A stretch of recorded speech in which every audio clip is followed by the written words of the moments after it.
one day talagang ano lang, parang nag-snap lang ako na parang, ayoko na.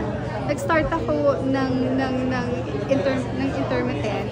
Trinay ko lang, sabi ko, sige, try ko ng 20 days. Una 10 days.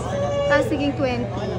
Tapos hanggang sa dumiret-diretso siya. Tapos, yun, nasanay na ako. So parang 1 meal a day na lang ako. Anong feeling yung mga reaction ng mga tao? Grabe yung Sobrang happy. Kasi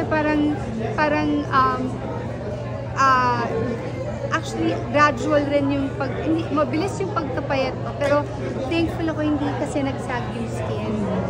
So parang sobrang na-happy ako talaga. Blessed ako sa part na yun. So, yun, nakakatuwa lang talaga na nakita mo inspired yung ibang tao. Ready ka for your sensual role here.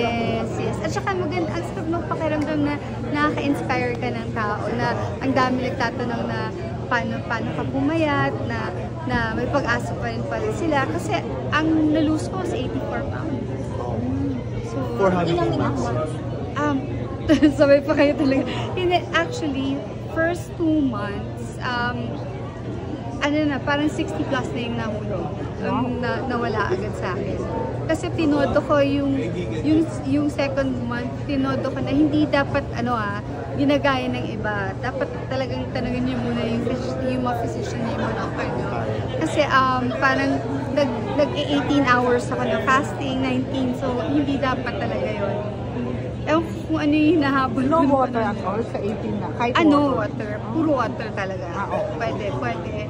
Naloloka na si Vanessa. Sorry, last question.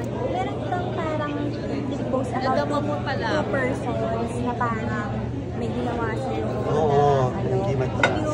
Alin? Na may ginawa sa'yo. May post ka na gano'n.